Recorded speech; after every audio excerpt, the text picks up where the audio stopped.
नमस्कार। आज का हमारा विषय है शैक्षिक प्रबंधन में नेतृत्व शैली। नेतृत्व शैली से तात्पर्य है एक व्यक्ति विशेष के उन गुणों से है जिसके माध्यम से वह अपने अधीनस्थ जो कर्मचारी होते हैं उनकी क्रियाओं का मार्गदर्शन इस तरह करता है कि वो जो निर्धारित लक्ष्य हैं उनको प्राप्त किया जा सके।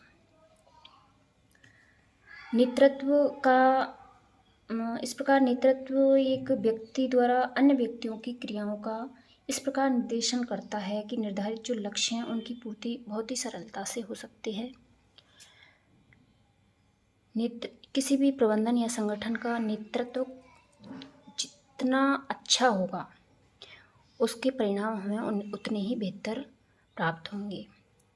जिस तरह किसी भी संगठन के अच्छे परिणामों के लिए एक अच्छे प्रबंधन की ज़रूरत होती है, उसी तरह नेतृत्वकर्ता की ज़रूरत होती है। तो नेतृत्व इसलिए किसी भी नेता या नेतृत्वकर्ता में उच्च गुणों का होना बहुत ही ज़रूरी है। तो नेतृत्व शैली के महत्वपूर्ण प्रश्नोत्तरों को हम देखते हैं। हमारा पहला प्रश्न है, नेतृत्व का शाब्दिक अर्थ है। नेतृत्व का शाब्दिक अर्थ है आगे आगे चलना, यानी कोई भी नेता है वो आगे आगे चलता है और सभी जो उसके समूह के सदस्य हैं वो उसका अनुसरण करते हैं। नेक्स्ट क्वेश्चन है हमारा, नेतृत्व की प्रकृति है, मतलब नेतृत्व की प्रकृति कैसी होती है। तो नेतृत्व की प्रकृति कला और विज्ञान दोनों होती है। कला इस तरह होती है कि नेतृत्व जो प्रदान करना है हमें समूह को, उसमें हम परिवर्तन कर सकते हैं अपनी रुचि के अनुसार, कहाँ किस तरह की ज़रूरत है, इस तरह उसमें लचीलापन होता है तो परिवर्तन कर सकते हैं नियमों में, इस तरह वो कला है। और विज्ञान इस तरह है कि किसी भी कार्य को करते हैं तो कब, कैसे, क्यों, किस लिए किया जाना है, इस तरह ये विज्ञान भी है। तो नेतृत्व की प्रकृति कला और विज्ञान दोनों है। नेक्स्ट क्वेश्चन है हमारा, नेतृत्व एक ऐसी क्रिया है जो व्यक्तियों को इस प्रकार प्रभावित करे कि वे अपनी इच्छा से सामूहिक उद्देश्यों के लिए प्रयास करें। ये कथन किसका है? जॉर्ज आर टेरी का कथन है कि नेतृत्व एक ऐसी क्रिया है जो व्यक्तियों को इस प्रकार प्रभावित करे कि वे अपनी इच्छा से सामूहिक उद्देश्यों के लिए प्रयास करें। मतलब अपनी ही इच्छा से ही वो समूह के उद्देश्य हैं उनको प्राप्त करने के लिए प्रयास करने लग जाएं। इस तरह की ये नेतृत्व, इस तरह की क्रिया है। ये किसने कहा है? जॉर्ज आर टेरी ने कहा है। क्वेश्चन नंबर 4 है हमारा, नेतृत्व एक परिस्थिति में प्रयुक्त किया गया तथा विशिष्ट लक्ष्य अथवा लक्ष्यों की प्राप्ति की ओर निर्देशित पारस्परिक प्रभाव है। ये कथन किसका है? रॉबर्ट टेननबॉम का, कि नेतृत्व एक परिस्थिति में प्रयुक्त किया गया, एक परिस्थिति में उसका प्रयोग कर लेते हैं तथा विशिष्ट लक्ष्य जो हमने निर्धारित करे हैं उन अथवा लक्ष्यों की प्राप्ति की ओर निर्देशित पारस्परिक प्रभाव है ये नेतृत्व। ये किसने कहा है? रॉबर्ट टेननबॉम ने। नेक्स्ट क्वेश्चन है हमारा, समान लक्ष्यों की प्राप्ति में व्यक्तियों को अनुगमन करने के लिए प्रभावित करना नेतृत्व है। मतलब समान जो लक्ष्य हैं उनकी प्राप्ति में व्यक्तियों को अनुगमन करने के लिए प्रभावित करना नेतृत्व है। ये कथन है कुंटज और डॉनेल का कथन है। ये नेतृत्व की परिभाषा है, इन विद्वानों ने दी है। अब नेतृत्व के कुछ सिद्धांत होते हैं, तो वह कौन सा सिद्धांत है जो नेता के जन्मजात होने की मान्यता को नकारता है, कि नेता में जो गुण होते हैं वो जन्मजात नहीं होते, कि नेता कोई जन्म से ही पैदा नहीं होता। नेता तो अपनी परिस्थिति और जो उसकी परिस्थिति का प्रभाव पड़ता है नेता पे, व्यक्ति गुण हैं उनका प्रभाव पड़ता है। ये कौन सा सिद्धांत कहता है? ये गुण सिद्धांत कहता है कि जो नेता होता है वो जन्म से ही पैदा नहीं होता, उसे नेता अपने गुणों से बनता है। वो उसमें कुछ विशिष्ट गुण होते हैं जिनके कारण काफ़ी रिसर्च हुए हैं नेतृत्व के लिए, कि नेता जन्म से ही होते हैं। कुछ लोगों में जन्म से ही ये नेतृत्व करने की शक्ति होती है, जन्म से ही पैदा। लेकिन ये एक अनुसंधान हुआ था, उसमें 5% ही ऐसे गुण थे जो सभी व्यक्तियों में, सभी नेताओं में समान थे, बाकी सभी में अलग अलग गुण पाए जाते हैं। तो इस तरह ये नेता जन्मजात होने की जो मान्यता है इसको नकारता है। ये है गुण सिद्धांत। क्योंकि 5% ही सभी में सेम होते हैं, बाकी तो अलग अलग होते हैं, इसलिए ये जन्मजात होने को नकारता है गुण सिद्धांत।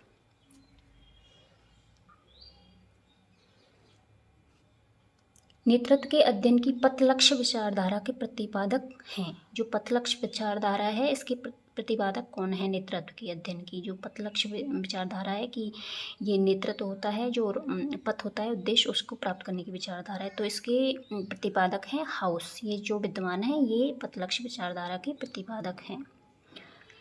मिंचिगन अध्ययनकर्ताओं ने, नेक्स्ट क्वेश्चन है हमारा ये, मिंचिगन अध्ययनकर्ताओं ने नेतृत्व की कितनी शैलियाँ बताई हैं? तो जो मिंचिगन अध्ययनकर्ता थे इन्होंने शोध किया था, इसके आधार पर नेतृत्व की कितनी शैली हैं? तो इन्होंने नेतृत्व की 2 शैलियाँ बताई हैं, कर्मचारी केंद्रित नेतृत्व और उत्पादन केंद्रित नेतृत्व। कर्मचारी केंद्रित नेतृत्व क्या होता है? इसमें जो मानवीयता बिल्कुल ही होती है इसमें ज़्यादा। कर्मचारियों की जो उनके साथ मानवीयता को प्राथमिकता दी जाती है, उनके साथ मानवीयता का व्यवहार किया जाता है, कर्मचारियों की उनकी सुख सुविधाएं और उनका ध्यान रखा जाता है। जबकि ये जो उत्पादन केंद्रित नेतृत्व होता है इसमें कठोर, जो नेतृत्वकर्ता होता है उसके द्वारा कठोर निरीक्षण किया जाता है और वो ये ध्यान नहीं रखता कि जो समूह के सदस्य हैं वो किस तरह परिस्थिति से जूझ रहे हैं, कैसे कर रहे हैं, कोई भी ध्यान नहीं रखा जाता इस चीज़ का। वो जो नेतृत्वकर्ता होता है वो कार्य का क्या उद्देश्य हमने निर्धारित किया उस पर ध्यान देता है, उत्पादन पर ध्यान देता है। वो कर्मचारियों की मानवीयता उसमें बिल्कुल भी नहीं होती। वो कठोर निरीक्षण करता है और ये चाहता है कि कार्य हुआ कि नहीं और पूरा करना चाहता है, बस ये उसका उद्देश्य होता है उत्पादन केंद्रित नेतृत्व में। ये मिंचिगन अध्ययनकर्ताओं ने नेतृत्व की 2 शैली बताई हैं। नेक्स्ट क्वेश्चन है हमारा, मैरी पार्कर पॉलेट ने नेतृत्व के प्रकार बताए हैं। मैरी पार्कर पॉलेट थी, इन्होंने नेतृत्व के कितने प्रकार बताए हैं? तो इन्होंने नेतृत्व के 3 प्रकार बताए हैं। कार्य से उपजा नेतृत्व, इसमें कोई भी व्यक्ति कोई ऐसा कार्य करता है जिसके कारण अन्य समूह के सदस्यों के द्वारा उसको नेता मान लिया जाता है। और पद से उपजा नेता, इस तरह की कोई भी किसी भी पद से किसी भी व्यक्ति को कोई भी पद मिला है उससे वो नेता होता है, क्योंकि उसको वो निर्देश देने का अधिकार होता है। तो इस तरह वो पद से, जैसे प्रधानाध्यापक, ये पद से उपजा नेता। व्यक्तित्व, और ये नेतृत्व गतिशील नेतृत्व भी कहते हैं इसको। इसमें कोई भी व्यक्ति समाज में परिस्थिति जो में परिवर्तन होने पर इस तरह का अनुकूल परिस्थिति में इस तरह का कार्य करता है कि जो समाज के लोग होते हैं उनके द्वारा उसको नेता मान लिया जाता है, तो इसे बोलते हैं व्यक्तित्व से उपजा नेता। तो ये मैरी पार्कर पॉलेट ने नेतृत्व के 4 प्रकार बताए हैं। कार्य से उपजा 3 प्रकार बताए हैं, कार्य से उपजा नेता, पद से उपजा नेता और व्यक्तित्व से उपजा नेता। टेरी थे, इन्होंने नेतृत्व के कितने प्रकार बताए? तो इन्होंने नेतृत्व के 6 प्रकार बताए हैं। व्यक्तिगत नेता, जो व्यक्तिगत गुण होते हैं उनके द्वारा नेता घोषित होता है। अव्यक्तिक, इसमें जो कोई भी हो सकता है, राजनीतिक नेता होते हैं वो इसमें आ जाते हैं। आदेशात्मक, इसमें जो आदेश देता है वो अपने आप को जो अधीनस्थ जो कर्मचारी होते हैं उनसे इच्छा रखता है कि वो अपेक्षा रखता है कि वो मेरे जो आदेश हैं उनका अनुपालन करें। इसी तरह आदेशात्मक नेतृत्व। लोकतांत्रिक, इसमें प्रजा के विचारों को प्राथमिकता दी जाती है, दोनों के विचारों की सहमति से कार्य होता है। पैतृकवादी नेता, इसमें जो सर्वे सर्वा होता है। स्थानीय नेता, जो व्यक्ति गुण होते हैं उनके द्वारा कोई कार्य करके नेता घोषित होता है। तो इस तरह ये टेरी ने नेतृत्व के 6 प्रकार बताए हैं। व्यक्तिगत, अव्यक्तिगत, आदेशात्मक, लोकतांत्रिक, पैतृकवादी और स्थानीय।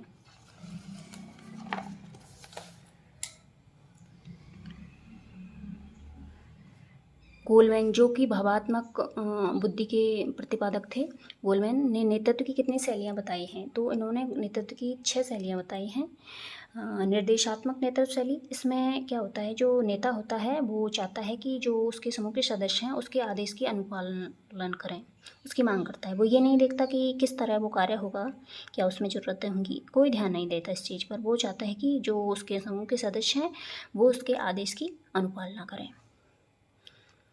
गोलमैन का दूसरी नेतृत्व शैली है दूरदर्शी या आधिकारिक शैली। इसमें क्या होता है, दूरदर्शी होता है, जो नेता होता है वो दूरदर्शी होता है, वो दूर की सोचता है कि वो कार्य कहाँ हो गया, क्या कहाँ तक किस दिशा में जा रहा है, इस तरह का ध्यान रखता है। वो ये नहीं सोचता कि ये कार्य कैसे हुआ, किस तरह की व्यवस्थाएं करनी है इसके लिए, वो ये चाहता है कि वो समूह किस दिशा में जा रहा है। अधिकार नेतृत्व शैली होते हैं। इस तरह का नेता दूरदर्शी होता है। ये गोल्डमैन की दूसरी अधिकारी नेतृत्व शैली है। गोल्डमैन की तीसरी नेतृत्व शैली है लोकतांत्रिक नेतृत्व शैली। इस नेतृत्व शैली में जो कर्मचारियों के विचारों की आवश्यकता होती है, ये जो नेता होता है वो अपने विचारों के साथ साथ कर्मचारियों के विचारों को भी प्राथमिकता देता है और दोनों के तालमेल से कोई भी निर्णय लिया जाता है। तो ये काफ़ी अच्छी मानी गई है ये लोकतांत्रिक नेतृत्व शैली। और गोल्डमैन की चौथी जो नेतृत्व शैली है वो है कोचिंग नेतृत्व शैली। इसमें क्या होता है, जो संगठन है उसकी अपेक्षाओं का ज़्यादा ध्यान नहीं रखा जाता। इसमें व्यक्तिगत विकास पर, जो व्यक्ति होता है उसके व्यक्तिगत विकास पर अधिक बल दिया जाता है कोचिंग नेतृत्व शैली में। उसके बाद है गोल्डमैन की संबंध नेतृत्व शैली। इसमें क्या होता है, जो नेता होता है वो जो अपने समूह के सदस्य होते हैं उनके साथ अपनेपन की भावना रखता है, बहुत ही हित की भावना, सौहार्दपूर्ण उनके साथ व्यवहार करता है और अच्छे से पेश आता है उनके सामने। तो ये संबंध नेतृत्व शैली होती है। इसमें अपने मन का भाव होता है बहुत ही ज़्यादा। गोल्डमैन का जो छठा नेतृत्व शैली है वो है पेस सेटिंग नेतृत्व शैली। पेशे सेटिंग नेतृत्व शैली, इसमें क्या होता है, जो नेतृत्वकर्ता होता है वो उच्च मानक तैयार करता है और उदाहरण भी वो अच्छे उदाहरण देता है और उच्च नियम बनाता है। जो नेतृत्व शैली के और उदाहरण उनके माध्यम से नेतृत्व प्रदान करता है अपने समूह को। तो इस तरह ये गोल्डमैन की 6 नेतृत्व शैलियाँ हैं। नेक्स्ट क्वेश्चन है हमारा, लिपहम ने नेतृत्व शैली के प्रकार बताए हैं। जो लिपहम विद्वान हैं उन्होंने नेतृत्व शैली के कितने प्रकार बताए हैं, तो उन्होंने 3 प्रकार बताए हैं नेतृत्व शैली के। आदर्शमूलक, व्यक्तिक शैली नेतृत्व, व्यवहार शैली नेतृत्व। जो गेटचेल थे इन्होंने आदर्शमूलक जो लिपहम की नेतृत्व शैली थी इसको नोमेथेटिक नेतृत्व शैली कहा, और जो व्यक्तित्व शैली थी इसको एंडियोग्राफिक नेतृत्व शैली कहा, और जो व्यवहारी नेतृत्व शैली थी इसको इसने व्यवहारी शैली कहा था। तो इस तरह ये लिपहम ने नेतृत्व शैली के 3 प्रकार बताए। तो इसमें आदर्शमूलक जो नेतृत्व शैली होती है इसमें क्या होता है, इसमें जो ये नेतृत्व करता है सभी जो निर्णय हैं वो अपने जो समूह के सदस्यों पर थोप देता है, उन पर ही डाल देता है कि तुमको ही ये करने हैं। इसलिए कभी कभी तो ये इतनी ज़्यादा स्वतंत्रता दे देता है कि ये कभी कभी जो ये नेतृत्व शैली इस तरह की लगती है कि सभी नेतृत्वहीन सा लगता है। ये जो कोई भी कार्य है वो नेतृत्वहीन सी लगता है। तो इस तरह ये आदर्शमूलक जिसे नोमेथेटिक शैली कहा है गेटचेल ने। और व्यक्तिक नेतृत्व शैली, इसमें जो व्यक्ति के कार्य होते हैं संगठन के उनकी अपेक्षाओं का ध्यान रखा जाता है इसमें व्यक्तिक शैली में। और व्यवहार शैली, इसमें व्यक्ति की अपेक्षाओं का भी ध्यान रखा जाता है, उसके साथ ही एक तरफ संगठन की अपेक्षाओं का, दोनों का ध्यान रखा जाता है। व्यक्ति के कार्यों की, व्यक्ति की अपेक्षा और संगठन की अपेक्षा, दोनों की अपेक्षाओं का ध्यान रखा जाता है व्यवहारी शैली में। इस तरह ये लिपहम ने नेतृत्व की 3 शैलियाँ बताई हैं।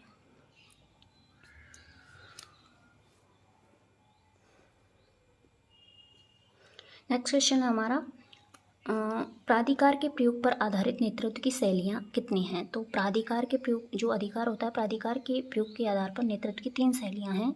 एक तंत्रीय नेतृत्व शैली, जिसे सत्तावादी नेतृत्व शैली भी कहते हैं, निरंकुशवादी नेतृत्व शैली भी कहते हैं। इसमें क्या होता है, जो नेतृत्वकर्ता होता है वो अपने आप को सबसे ज़्यादा बुद्धिमान समझता है, और निरंकुश होता है वो किसी की बात नहीं मानता। ये नहीं कि जो उसके समूह के सदस्य हैं उनको किसी तरह की स्वतंत्रता नहीं देता, ना ही उनकी कोई भी बात मानता है। तो इस तरह ये अच्छी नहीं मानी गई है, और इसमें वो खुद ही जो निर्णय लेता है वो ले लेता है। ये नहीं कि सदस्यों ने कुछ बोल दिया तो उसको थोड़ा भी माने, बिल्कुल ही नहीं मानता। और इस निरंकुश टाइप का होता है ये नेतृत्व। एक तंत्रीय जो सत्तावादी नेतृत्व शैली होती है इसमें, और वो अपने आप को बहुत ज़्यादा बुद्धिमान समझता है। ये सोचता है कि और सब ऐसे ही है, मैं ही सबसे बुद्धिमान हूँ, और अपने आप को सुपर समझता है।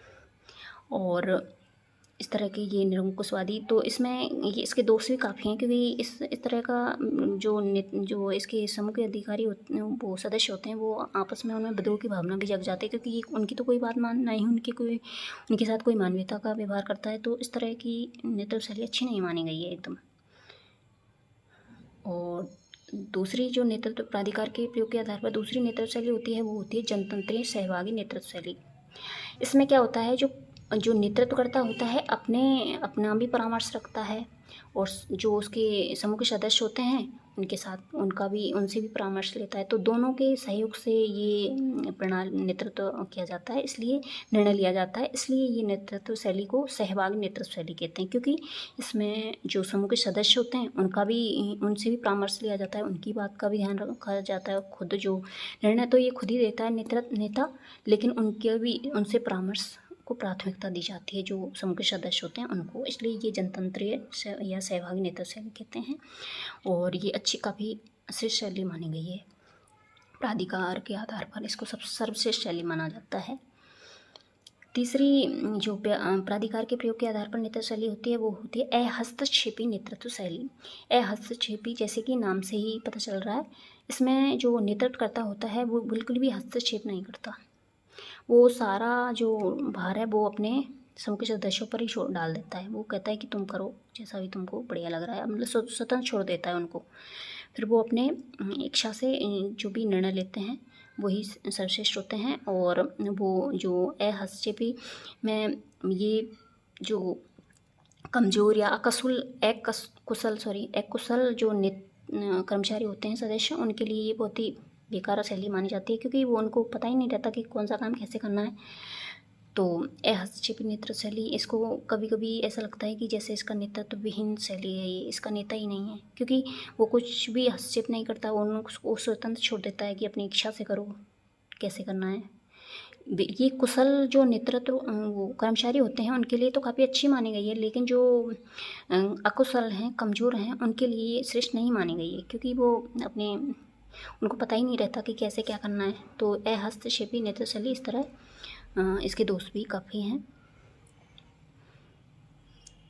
नेक्स्ट क्वेश्चन है हमारा, नेतृत्व की वह कौन सी शैली है जिसमें बिना कर्मचारियों से परामर्श लिए नेता द्वारा ही सारे निर्णय लिए जाते हैं। तो हमने बताया कि निरंकुशवादी नेतृत्व शैली होती है जो एक तंत्रीय या आधिकारिक शैली, वो उसमें जो नेता होता है वही अपने ही निर्णय देता है, सारे निर्णय खुद ही लेता है, कर्मचारियों से कोई भी परामर्श नहीं लेता वो, तो इसलिए उसको एक तंत्रीय या आधिकारिक नेतृत्व शैली कहते हैं।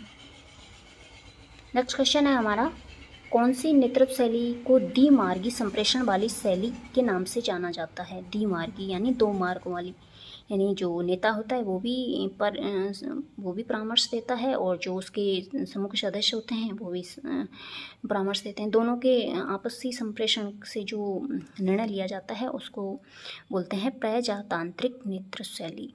मतलब प्रजा के जो विचार होते हैं उनको प्राथमिकता दी जाती है इसमें, इसलिए इसे प्रजातांत्रिक नेतृत्व शैली कहते हैं। ये काफ़ी अच्छी मानी गई है।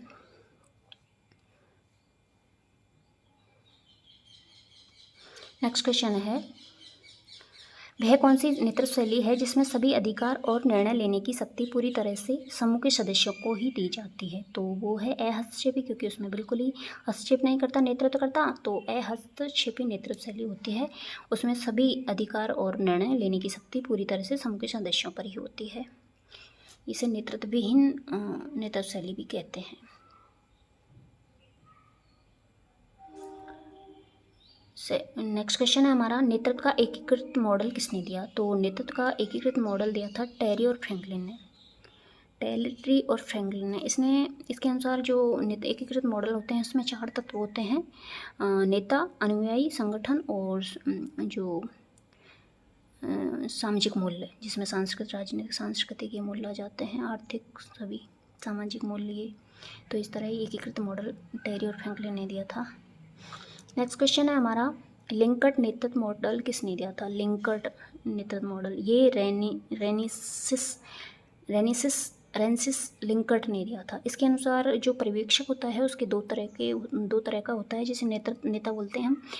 एक तो कर्मचारी केंद्रित नेतृत्व पर्यवेक्षक, और एक उत्पाद केंद्रित पर्यवेक्षक, जिसमें कर्मचारी में तो उसके साथ मानवीयता का भाव रखा जाता है, जबकि जो उत्पाद केंद्रित नेतृत्व होता है उसमें कार्य का जो उत्पादन है उस पर ही ज़्यादा बल दिया जाता है।